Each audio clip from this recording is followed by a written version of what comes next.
Hello AP Biology students, let's go over our fourth section of the first unit. And this section is going to be about a concept known as polarity. Now polarity can get really complicated, but we're going to keep it at a digestible level for an AP Biology class. Before we get into polarity, we have to know what electronegativity is. Electronegativity is a chemical property that tells us about the attraction of electrons to itself. So basically, the more electronegative an atom is, the more it wants to pull on an electron. And the less electronegative an atom is, the less it wants to pull on an electron. Again, electronegativity can get really complicated, but it's just the attraction of electrons. We can also use a periodic table to tell the electronegativity of an atom. I know it's kind of hard to see, but the most electronegative atom here is fluorine. And I like this kind of periodic table because it shows that as we get closer to that fluorine, we get more and more electronegative. On the opposite end, or on the opposite corner here, this is the least electronegative atom. As you can see up here, this region here is not very electronegative. What that means is the closer we get here to fluorine, the more an atom wants to pull on an electron. The closer we get to this corner, the less attraction it has to an electron. There are reasons why we have these electronegativity properties for the periodic table, and I'm not going to go into them here, but basically it has to deal with the orbitals and how the electrons fill them.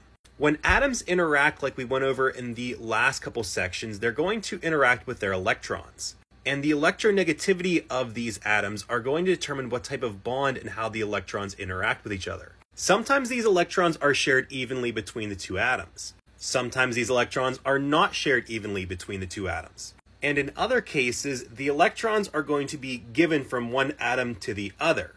We call these ionic, polar covalent, and nonpolar covalent bonds. Polarity is the unequal sharing of electrons during a covalent bond. Again, remember the electronegativity is just how much an atom is going to have an attraction towards electrons. Some atoms are going to pull on the electrons more than other atoms. When there is an uneven sharing of these electrons, that is known as polarity. So as you can see, this atom here, it is pulling on the electrons more than this atom. That means the electrons are going to be located more often around this atom than this atom. Remember that electrons have a negative charge. So if the electrons are hanging out more around this atom compared with this atom, this region is going to be more negative because of the electrons. In turn, this atom is going to be less negative or positive because they're not hanging around with the electrons as much. And again, this is due to the electronegativities of these two atoms. This one is more electronegative, so it's going to have the electrons surrounding it more often. This one is less electronegative, so it's not going to pull on those electrons as much, which means it's going to be positive. When we look at these types of bonds, sometimes you're going to see a symbol that looks like this. This is a delta sign. It helps us signify the least and most electronegative regions around atoms. So you can see our electronegative region here and electropositive region here. I absolutely love this meme. I think it does a perfect job of representing what electronegativity and polarity mean. Although I do feel like these two should be switched, but it's still pretty good. Now, a nonpolar covalent bond occurs when the two atoms are sharing the electrons equally. So you can see our electron orbitals here, and our electrons are going to be shared evenly between these two atoms. These are called, again, nonpolar covalent bonds. Here's an example of a nonpolar covalent bond where our two electrons are going to be found evenly or shared equally between our two atoms here. Polar covalent bonds occur when electrons are not shared equally. This creates a positive and negative charge like we just looked at. As you can see, there's an unequal sharing of electrons. We're going to have an electropositive and electronegative region. And again, this is because the electrons are hanging out in one atom more than the other because of their electronegativities.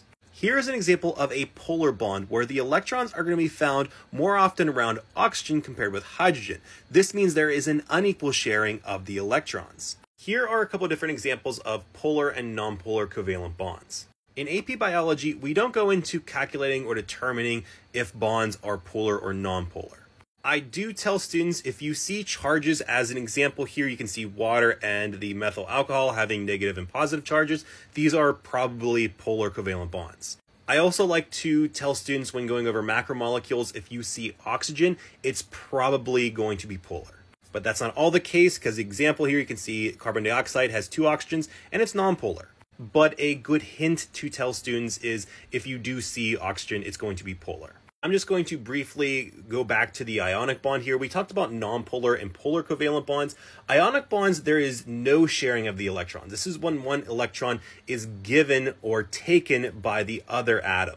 And this is because there is such a strong electronegativity of one of these atoms. It's just going to rip that electron out of the orbital of the other and use it to fill one of its own orbitals. And lastly, we've got to go over our meme. Don't confuse a polar bear with a polar bear.